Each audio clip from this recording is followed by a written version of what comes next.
Boss it will take at least 1 month. మొత్తం dust settle అయ్యేదానికి 1 month పడుతుంది నాకు. ఫస్ట్ డేలో ఎంతమంది వచ్చారనేది ఎన్రోల్మెంట్ అవుతూ ఉంటుంది.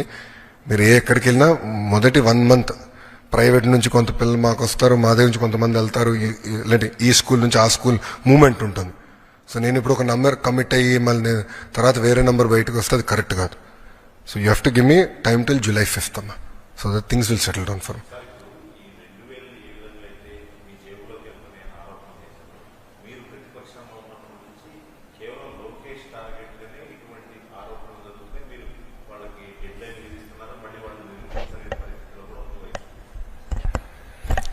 యాక్షన్ తీసుకుంటాం, సింపుల్.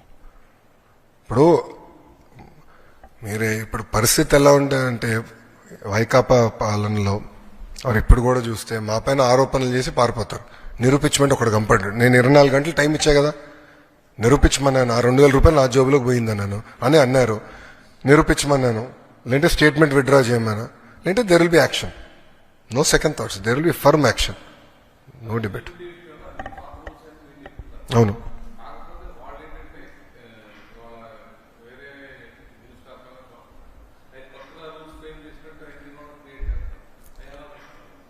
బొత్స గారు జియో ఇష్యూ చేసే ముందల కనీసం జియో చదవలేదండి ఆయన. బొత్స గారు దాని ముందు ఇంకొక ఆయన పేరేంటి ముందు సురేష్ గారు ఉండే కదా విద్యాశాఖ మంత్రిగా. సురేష్ గారు ఫస్ట్, దాని తర్వాత బొత్స గారు వచ్చారు విద్యాశాఖ మంత్రిగా.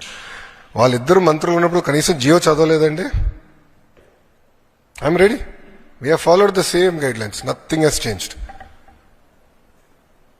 విత్ ప్రూఫ్ నా దగ్గర ఉంది. Nothing has changed. ఏం చేయలేదు. అందుకే కదా వాళ్ళు ఏం చెప్పలేకపోయారండి. వాళ్ళు మొన్నటి వరకు ఏమో ఏం జరగలేదు చేసి చూపించాం కదా.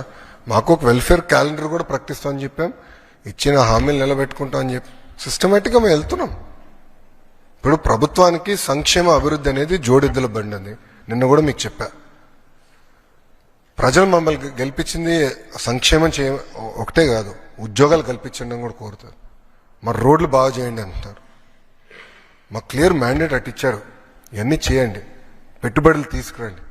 సో మాకు 2 క్యారీ చేయాల్సిన బాధ్యత కూటమి ప్రభుత్వం పైన ఉంది. అది మేము చేస్తాం, చేసి చూపించాం.